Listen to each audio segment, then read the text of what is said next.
La relevancia de la información para la toma de decisiones. En un mundo competitivo es impostergable un cambio de actitud en el uso de la información por parte de quien toma decisiones. Durante muchos años, debido a las fronteras cerradas y a un proteccionismo exagerado, los precios eran altos, los productos de baja calidad y no había competencia. Actualmente todos los países están obligados a acelerar el cambio tecnológico para lograr un crecimiento sostenido, ya que el nuevo entorno ofrece muchos retos y oportunidades y el éxito económico se logrará solo en la medida en que se incremente la competitividad, como lo han hecho Taiwán, Corea, Malasia, Singapur, Chile y en últimas fechas India y China. Naturaleza de la información. Las organizaciones se ven comprometidas a realizar un constante cuestionamiento para aprovechar mejor sus insumos a corto y a largo plazo. Este cuestionamiento obliga a los ejecutivos a tomar decisiones sobre nuevas circunstancias, buscando siempre la solución que maximice el valor de la empresa. Tales decisiones, sin embargo, no serían las mejores si no estuvieran basadas en la información que genera la contabilidad, específicamente la contabilidad administrativa. Es necesario, por tanto, identificar el lugar de la contabilidad en la toma de decisiones. Lamentablemente, muchos ejecutivos lo utilizan aún en forma tradicional, es decir, solo como herramienta para evaluar el progreso de la compañía y ejercer el control de los costos, olvidándose de la importancia que tiene como fuente de información para facilitar la toma de decisiones. Actualmente, la misión de la contabilidad es modificar el comportamiento humano en áreas de crear valor para los clientes y para los accionistas. Tipo de datos en las decisiones. Cuando se analizaron el modelo costo-volumen-utilidad y el costeo directo, se explicó la importancia de la clasificación de los costos en variables y fijos. En el apartado de la toma de decisiones a corto plazo, los costos se clasifican en relevantes e irrelevantes. Los primeros son los costos que pueden ser incrementados o disminuidos ante un determinado curso de acción. En cambio, los costos son irrelevantes cuando permanecen constantes. Los costos relevantes son costos desembolsables y es conveniente aclarar que ciertas partidas pueden ser relevantes en una ocasión e irrelevantes en otras. Análisis marginal. Uno de los principales errores que se cometen al tomar una decisión es la manera en que se analizan los datos en relación con un problema, ya que muchos administradores están acostumbrados a hacer los análisis por medio del sistema total, es decir, fusionan los datos relevantes con los irrelevantes para determinar la situación actual y las situaciones que pueden surgir en el futuro. La presentación y el manejo de datos se deben estructurar de tal modo que se puedan analizar mediante el sistema incremental o marginal. Es decir, solo deben preocupar los costos o ingresos que se puedan ver alterados por la decisión que se piensa tomar. Modelo para la toma de decisiones a corto plazo. A continuación se presenta un modelo para la toma de decisiones tácticas. Los 6 pasos de los que consta este modelo son: 1. Reconocer y definir el problema. 2. Identificar alternativas como posibles soluciones al problema. Eliminar alternativas que no son factibles. 3. Identificar los costos y beneficios de cada una de las alternativas factibles. Clasificar los costos y beneficios como relevantes o irrelevantes y eliminar estos últimos para el análisis de las alternativas. 4. Obtener el total de costos relevantes y los beneficios que atrae cada alternativa. 5. Considerar factores cualitativos. Y 6. Seleccionar la alternativa con la que ofrezca el mayor beneficio. Paso 1. Definir el problema. El primer paso es reconocer y definir un problema específico. Por ejemplo, los miembros del Consejo Administrativo de la compañía VIPA reconocen la necesidad de más espacio para oficinas, almacenes y producción. La cantidad de espacio necesario, las razones para que se dé esta necesidad y de qué forma se utilizará el espacio adicional son todas las dimensiones importantes del problema. Sin embargo, la pregunta central es cómo se obtendrá el espacio adicional. Paso 2. Identificar alternativas. El segundo paso consiste en una lluvia de ideas con todas las posibles alternativas para solucionar el problema. En el caso de VIPA, se encontraron las siguientes alternativas. 1. Construir una nueva planta. 2. Rentar una planta más grande y arrendar la actual. 3. Rentar una planta adicional. 4. Rentar un almacén adicional. Y 5. Comercializar productos ya manufacturados en lugar de continuar produciéndolos.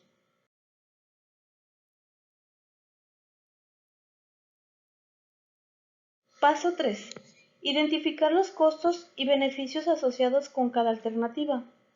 En el tercer paso de esta metodología se identifican los costos y beneficios relacionados con cada alternativa factible. En este punto, los costos irrelevantes más obvios deben ser eliminados para hacer el análisis de las alternativas disponibles.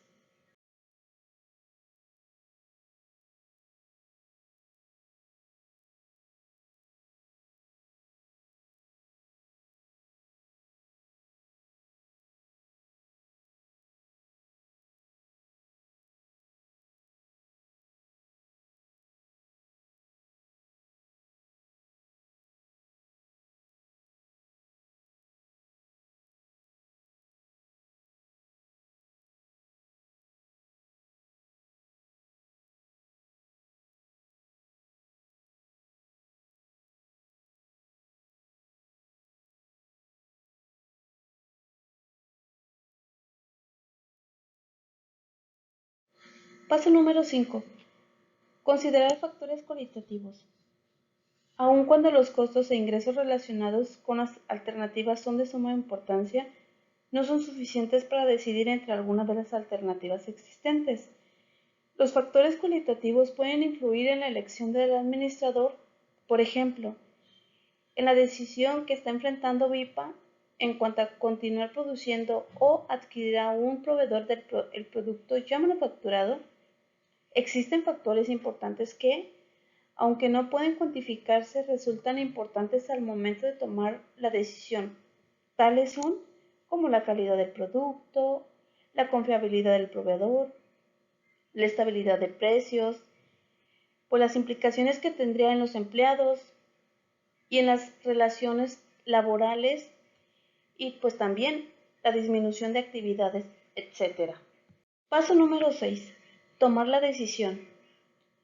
Una vez que tanto los costos relevantes como los beneficios generados por cada alternativa factible han sido considerados y que se han considerado los factores cualitativos, entonces es posible tomar una decisión. En el caso de VIPA, el compromiso con la calidad de sus productos y la responsabilidad social que tiene la empresa con sus empleados influyeron para que se optara por continuar produciendo y rentar un almacén adicional. La selección de la mejor alternativa debe estar basada invariablemente en la manera en que dicha alternativa se apega a las estrategias del negocio. Costos de oportunidad. Es importante aclarar que no todos los datos que se requieren para tomar decisiones son proporcionados por los registros de la contabilidad. Como se ha explicado anteriormente, los datos contables solo muestran lo que ha ocurrido en el pasado y representan erogaciones de efectivo pasadas y futuras. Sin embargo, existen algunos costos necesarios para tomar decisiones que no implican salidas de efectivo. Incluso, en algunas circunstancias existen costos adicionales que se consideran insumos de ciertas alternativas de decisiones antes de efectuar su compra. Por ejemplo, cuando se está analizando la posibilidad de mandar a fabricar una pieza, en el momento en que se opta por una alternativa aparte de los costos que disminuyen por no fabricar, como materiales, mano de obra y otros que pueden surgir un ahorro debido a que la capacidad instalada para fabricar el producto se puede canalizar hacia otras actividades, lo que genera un ahorro neto de cierta cantidad. A esto se le conoce como costo de oportunidad, que es lo que se deja de ganar por no elegir determinada opción. Principales decisiones a corto plazo. Las opciones de las empresas son ilimitadas. Las siguientes son las que más comúnmente se enfrenta la administración. 1. Seguir fabricando una pieza o mandarla a fabricar externamente. 2. Eliminar una línea o un departamento o seguir operándolos. 3. Cerrar la empresa o seguir operándola. 4. Aceptar o rechazar un periodo especial. 5. Eliminar una línea, un producto o seguir produciéndolos. 6. Agregar una nueva línea de productos. 7. Decidir cuál es la mejor combinación de líneas para colocar en el mercado. 8. Cerrar una sucursal o seguir operándola. 9. Trabajar un solo turno o varios. 10. Disminuir o aumentar la publicidad. 11. Operar uno o en varios mercados. 12. Agregar ciertas operaciones a una línea o venderlas únicamente con cierto proceso. 13. Modificar el plazo de crédito de los clientes. 14. Ofrecer o no descuentos para reducir la cartera. 15. Aprovechar o no el descuento que se está ofreciendo por pronto pago. Y 16. Cambiar o no los niveles de inventarios.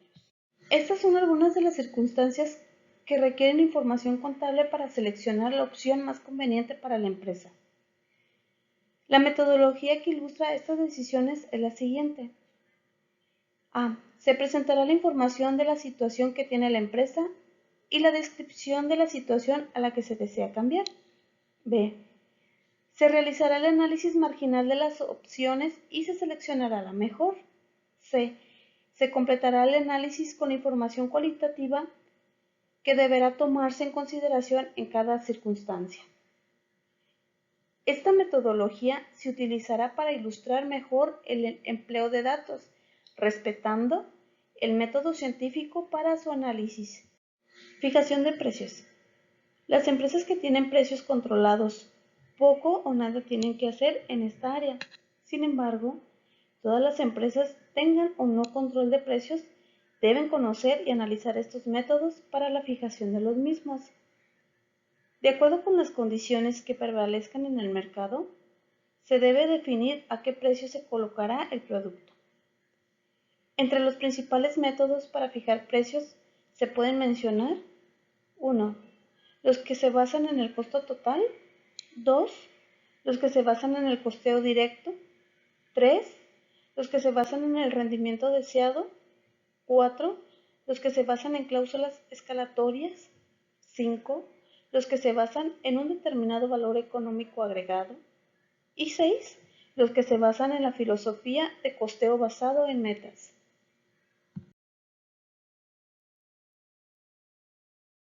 #9. El papel de la información financiera en la evaluación de proyectos de inversión. 9.1. Metodología para el análisis y la evaluación de proyectos. Definición de cada uno de los proyectos de inversión existentes. Calcular el costo de capital ponderado de la empresa. Hacer un análisis cuantitativo y la selección de proyectos.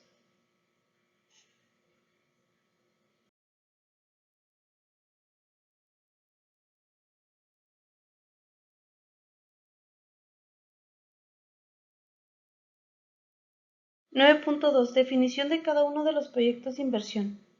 Definir significa delimitar, enmarcar o circunscribir un objeto determinado. Definir es determinar o enmarcar el monto de dinero que se va a requerir para la inversión, los flujos de efectivo que genera, positivos o negativos.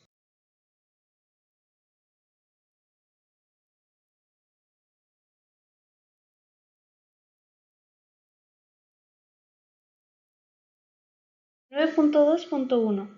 ¿Cómo determinar la inversión de un proyecto? Es el total de recursos que se comprometen en determinado momento para lograr un mayor poder de la compra. Los recursos son desembolsos en efectivo que exige el proyecto para empezar a desarrollar su actividad propia, es decir, Generar los beneficios para lo que fue concebido.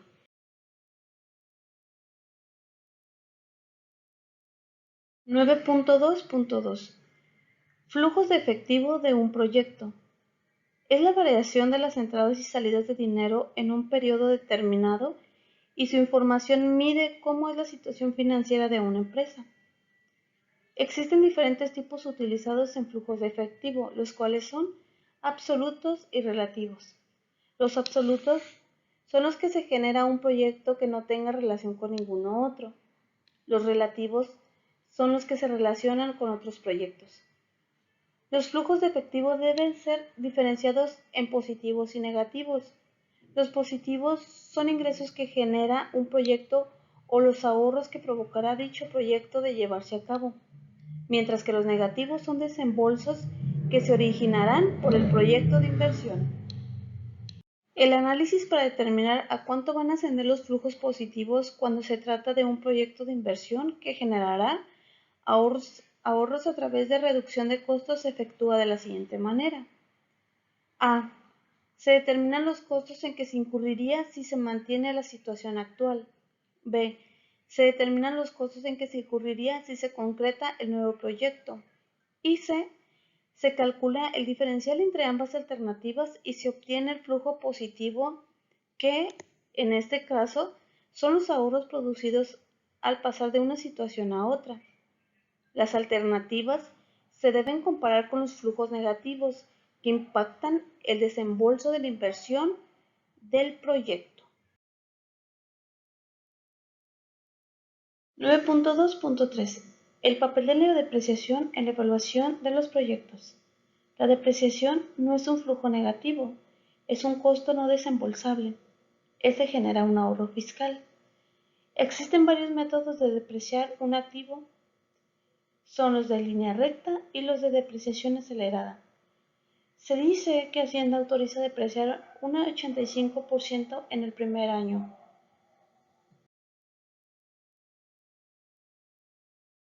9.3. Costo de capital ponderado de la empresa. Toda organización trata de que el rendimiento del dinero sea mayor posible respecto a su costo, pues en medida en que se logre mayor diferencia entre el costo y el rendimiento, aumenta el valor de la empresa. El costo de capital ponderado es lo que le cuesta en promedio a la empresa cada peso que está utilizando, sin importar si es financiado por recursos ajenos o propios. Aquí es importante revisar la tasa de interés de los acreedores. 9.3.1. Cálculo del costo del capital ponderado. Se realiza un análisis rápido del costo individual de cada fuente, debido a que la profundidad de este tema le corresponde al campo de las finanzas. A. Préstamos a corto y largo plazo se calcula por dos métodos, el práctico y el teórico, pues el práctico es la tasa de interés que cobra el banco. B. Capital aportado. Es el que aportan los dueños y se calcula por dos métodos. El primero, la empresa cotiza sus acciones en la bolsa de valores. Y el segundo es el rendimiento deseado por los propietarios para su inversión, tomando en cuenta las oportunidades que tienen los inversionistas para invertir su dinero en otras actividades. Y C, capital ganado. Este es cuando los accionistas están conformes con las utilidades que la empresa produce. Utilización del modelo CAP para el cálculo del costo capital contable. CAP. El modelo de evaluación de activos del capital o Capital Asset Pricing Model es otro método utilizado por las empresas para determinar el costo que tiene la aportación de los accionistas en la empresa. Se basa en la idea de un portafolio de mercado en el que se incluyen a las empresas más representativas del sector. Beta significa riesgo que tiene la compañía con referencia al resto del mercado o la sensibilidad que tiene con respecto a este. Tasa de interés libre de riesgo. Se utilizan bonos del gobierno a largo plazo como punto de referencia para la tasa libre de riesgo. Es el rendimiento de mercado. 9.4.1. Métodos que no consideran el valor del dinero en el tiempo. A. El método de periodo de recuperación del objetivo es determinar en cuánto tiempo se recupera la inversión. B. El método de la tasa de rendimiento contable es el único que no considera el flujo de efectivo, sino la utilidad contable, pero como ya se mencionó, no es lo más apropiado por su objetividad. 9.4.2 Métodos que consideran el valor del dinero en el tiempo. Es importante tomar en cuenta que el valor del dinero cambia a través del tiempo. A. Valor presente neto o valor actual neto. Este método consiste en traer todos los flujos positivos de efectivo, o negativos según sea el caso, a valor presente, a una tasa de interés dada. La mínima tasa a la que se descuenten dichos flujos debe de ser la del costo de capital, y compararlos con el monto de la inversión. Si el resultado es positivo, la inversión es provechosa. Si es negativo, no conviene llevar a cabo el proyecto. A. Valor anual equivalente. Es cuando se necesita comparar dos proyectos de inversión. El valor presente neto es una herramienta sumamente útil. Sin embargo, ambos proyectos deben tener una vida similar para que el resultado de esta evaluación sea comparable. Si son de diferente vida, pues se debe hacer el método que se deriva, el valor anual equivalente, y consiste en obtener el valor presente neto de cada proyecto y elegir el que deje mayor valor actual neto, año por año, o el que tenga menor costo anual equivalente por año. B. Tasa interna de rendimiento. Este método consiste en encontrar la tasa a que se deben descontar los flujos positivos de efectivo, de tal manera que su valor actual sea igual a la inversión. La tasa obtenida significa el rendimiento de la inversión, tomando en consideración que el dinero tiene un costo a través del tiempo. Este rendimiento se debe comparar con el costo de capital de la empresa. 4.3 El valor económico agregado, EVA, para evaluar proyectos de inversión. En el proceso de evaluación de proyectos de inversión es importante entender tanto el negocio como el entorno en que está inmerso. En este contexto, se deben estudiar los diferentes escenarios que pueden ocurrir tanto en la industria como en la propia empresa, para tener una visión más completa del proyecto. También es recomendable tener los diferentes benchmarks de la industria, así como los principales generadores de valor para dicho proyecto. El benchmark es un punto de referencia utilizado para medir el rendimiento de una inversión. Se trata de un indicador financiero utilizado como herramienta de comparación para evaluar el rendimiento de una inversión.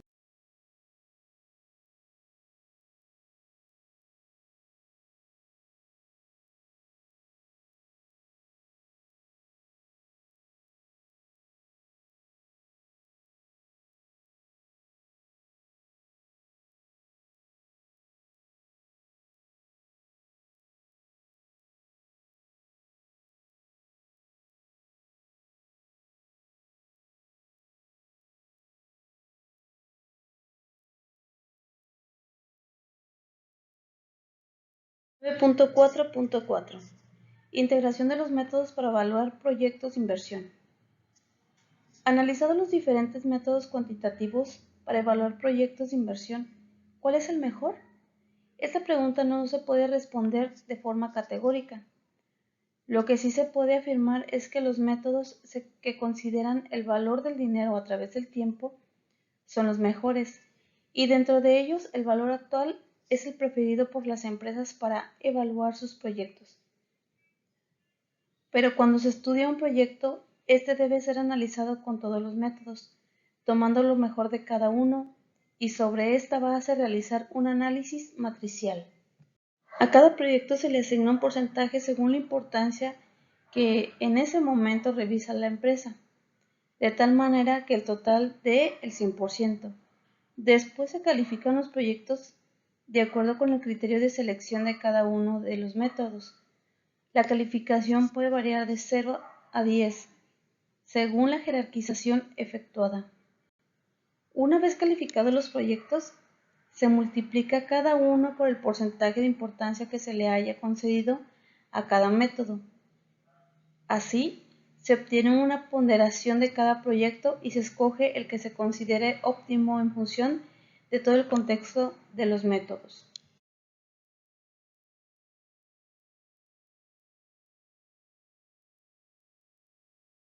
Punto 4.5. La aplicación del modelo costo-volumen-utilidad en la evaluación de proyectos. Los objetivos esenciales de la administración son maximizar el valor de la empresa e incrementar su capacidad de servicio. La apertura comercial ha provocado que las empresas tengan que redoblar esfuerzos para alcanzar supervivencia.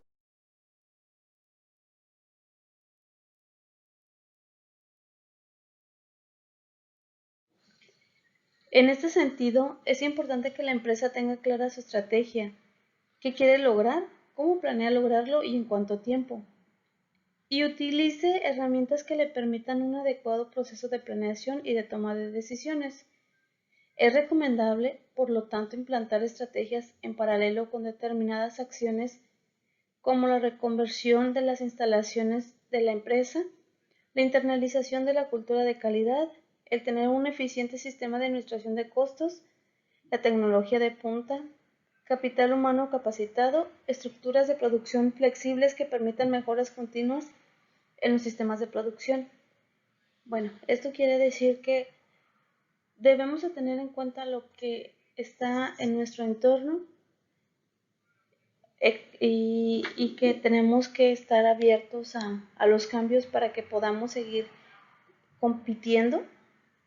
Aparte hay que capacitar al personal para que pueda hacer un trabajo de calidad y pues por ende tener un producto con calidad y con mejora continua.